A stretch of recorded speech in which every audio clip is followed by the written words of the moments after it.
I'm Greg Hunter, coming to you from a farm in Missouri for the weekly news wrap up for May 15th, 2020. I want to talk, I'm not going to, this is going to be a long weekly news wrap up. I'll talk about the farm report and my haircut at the end. But listen, I don't want to be terribly repetitious. I've told you for years they made it up. And now we find out with all these newly released records, everybody in the Obama administration, I don't have any evidence of Trump colluding with the Russians. I don't have any evidence. I mean, whether it's Brennan or the DOJ or all these other national security people, Rice, I don't have any. I don't have any. Yet they were telling us publicly he was a Russian spy. What a lie. Same thing with the stupid legacy mainstream media. 2.5 years. The president's a Russian asset. Total lie. They made it up.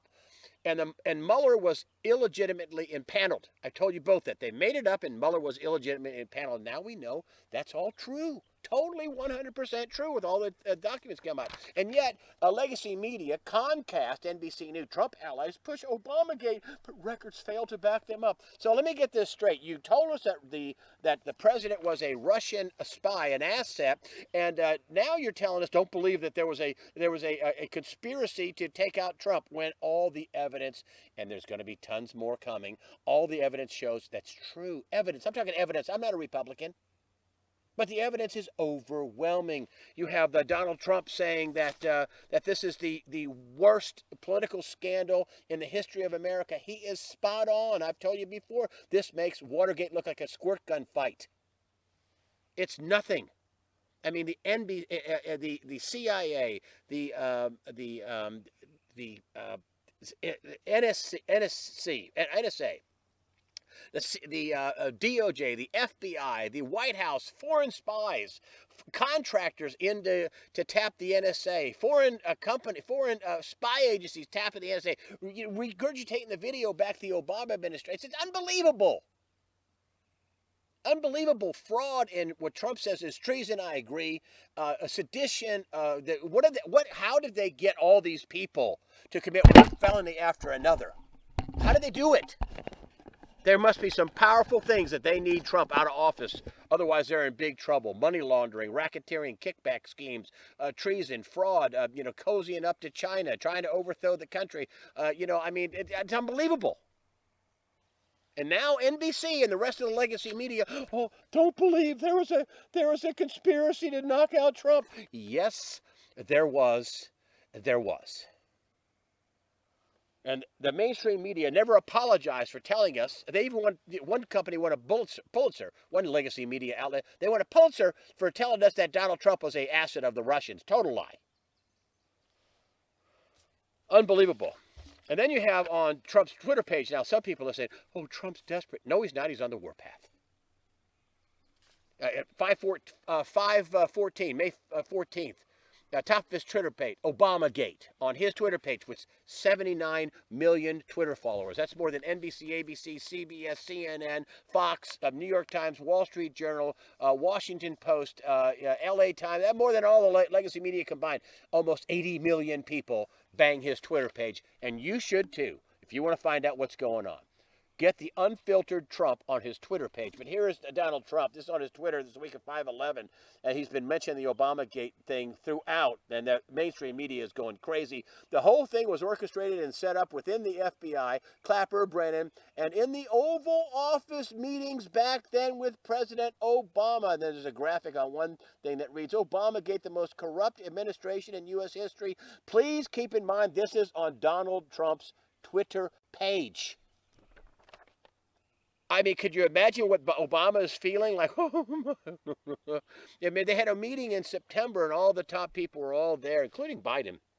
And they were talking about unmasking and all this other stuff, which is a felony for doing that.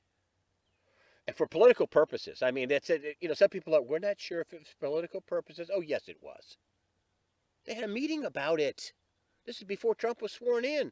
In just a week or so before Trump was sworn in. I'll tell you what up. Remember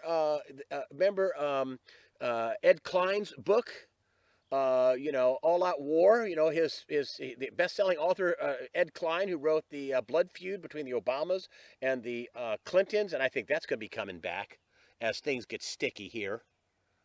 And he said they had a meeting in December. They had a dinner party, his sources say. He had fantastic sources for blood feud. Oh, unbelievable. He had conversations that he reported on his book, but he said I had a source that they had a dinner party where they were basically figuring out how they're going to, go after the president.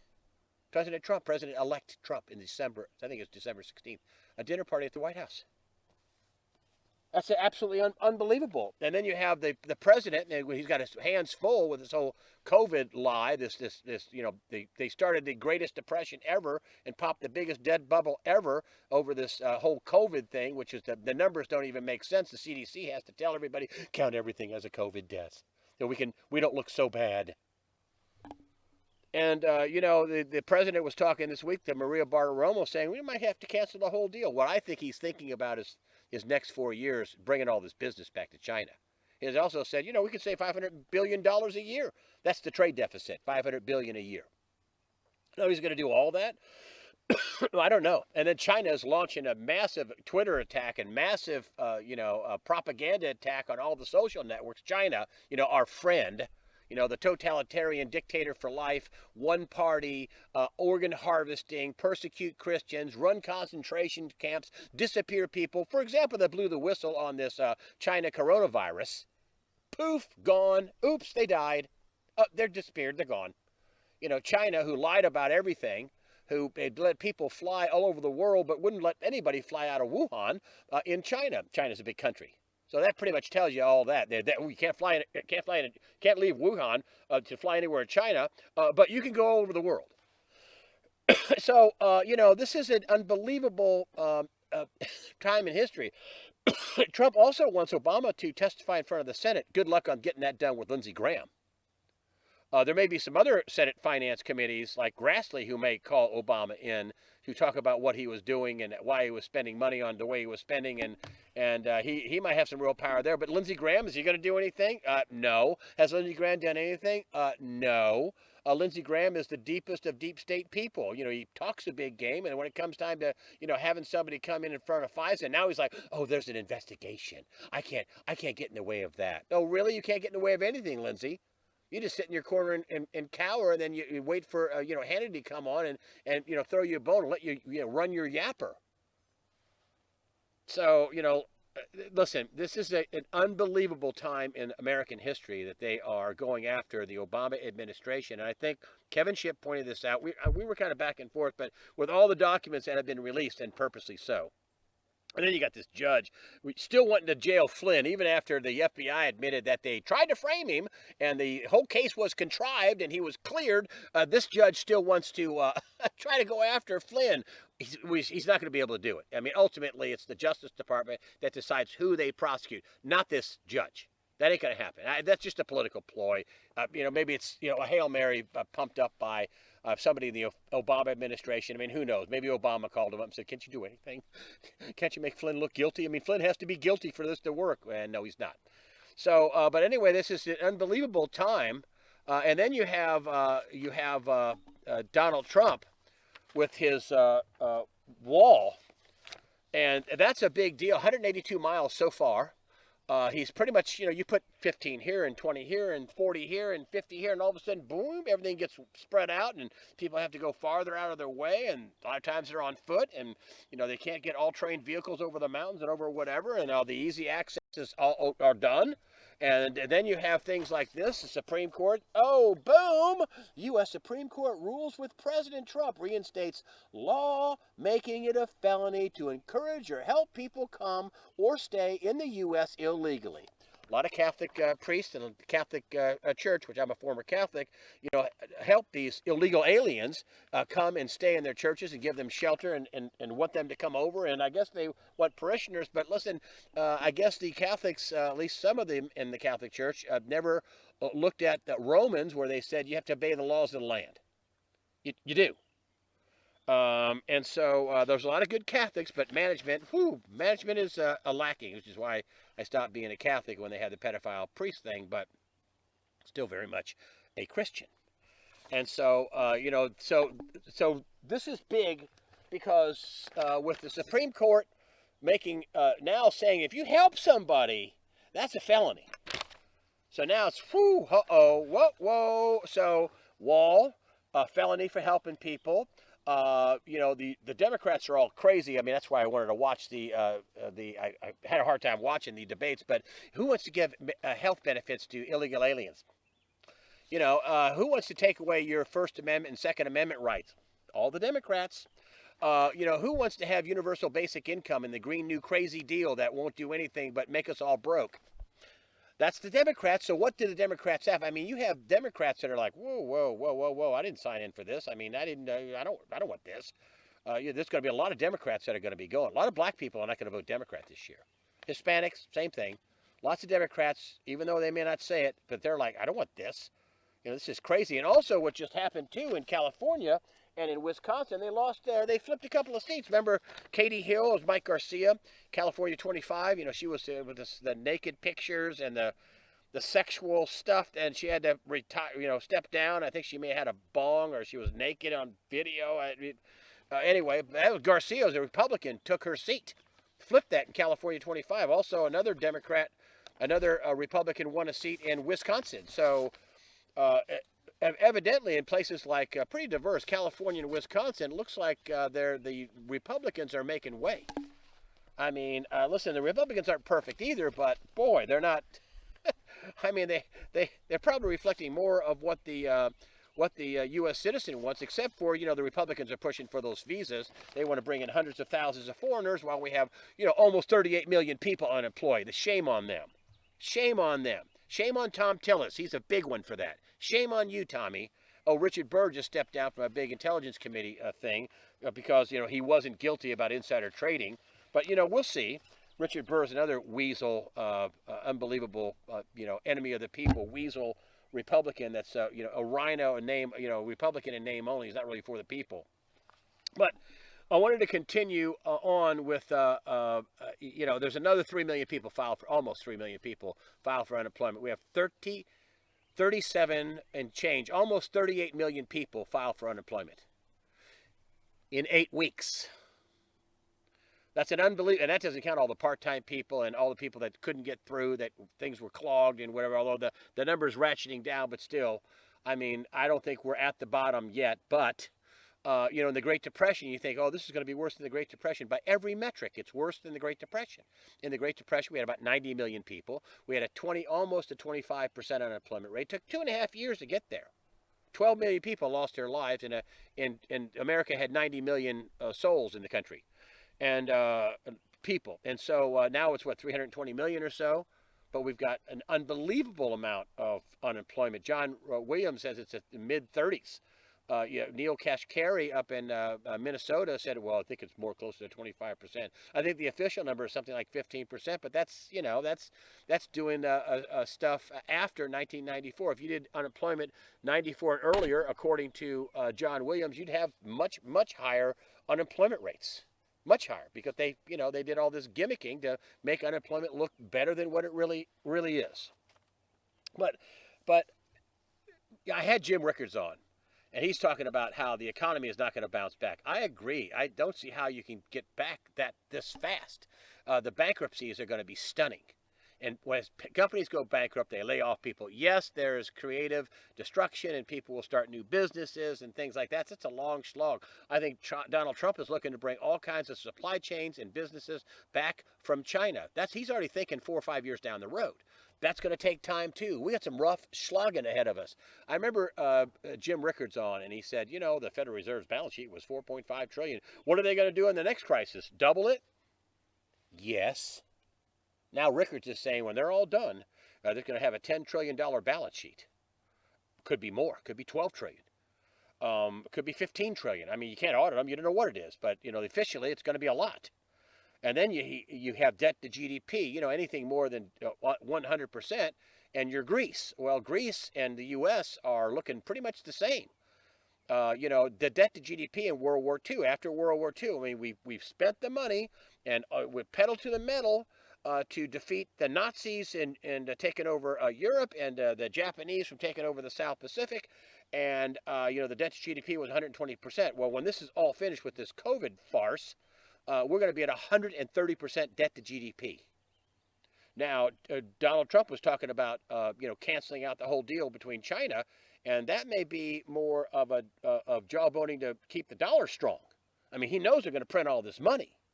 And if we cancel a significant part of our business with China, they're going to be in a world of hurt. There's going to be a dollar shortage around the world, which is going to drive the price of the dollar up.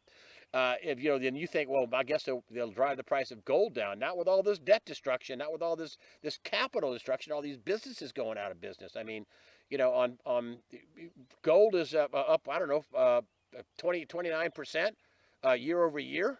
It's up $400 something dollars. Why? Because it's climbing a wall of worry. People want a real asset that won't go poof. We're not going to pay you, or we're going to default on the debt, or we're going to cut the debt. We're going to give you a haircut, or whatever. I mean, we're just getting into it. We're just peeking over the roller coaster. We haven't really, down at the bottom, built up full steam. So I'm telling you this: if you are unemployed and your employer calls you and offers you your job, don't be a dummy. I'm going to ride this out. I'm making more money in unemployment. Well, you better take the job, because at some point the unemployment is going to end. I think they're going to have another round to get us past the election. They'll probably take away the extra $600. But when it ends, it's going to end with a kersplat. And the people that are taking the jobs now are going to be people who are going to likely remain employed. And having a job is going to be more than a few extra bucks getting unemployment and you sitting at home in your underwear and playing video games. So whatever you do, try to get a job best you can. There's a lot of unemployment. Try to, if you have a job, don't do anything risky. Try to improve yourself. Get food. That's always cheap insurance. Just try to do your absolute best. We're far, far from out of the woods, and please don't believe the hype about a V recovery. It's not going to happen. It can't happen. None of the metrics are showing that it will happen. Another big thing that I just want to end with, I just try to put the best, markers out there without flooding you with stuff. Flooding it with too much information, news, and too much, stats and figures and things like that. But this to me was just like, wow, this is Boeing. This is Boeing. At the end of last year, they were the darling of the stock market. Their shares were $400 a share plus. I mean, they were unbelievable. If you take a look at this, Boeing CEO predicts U.S. airline will most likely. Boeing CEO predicts a U.S. airline will most likely go bankrupt this year. Yes, one of the airlines going bankrupt. People that buy their airplanes, a U.S. airline will most likely go bankrupt this year. And that's just a smattering of what's going on. I want to tell you about my haircut. In Missouri, they're open. You can get your haircut. And so I tried one on, and I can't get it off. But I said, how short do you want it? I don't know when, baby killing Roy Cooper in North Carolina is going to open things up. So whack away. So, I think she did notice so there was a bunch of chunks out of it. And she says, not too bad. But anyway, so I did get a haircut, and I did, crop report. Let's just talk about that real quick. One of the things that were going on here, let me take the camera down here. This is corn that was planted 3 weeks ago. Can you believe that? Corn planted 3 weeks ago. It's just, this high. It's unbelievable. They've had the worst luck with cold weather and rainy and, not breaking 60 and frost in the ground and all that.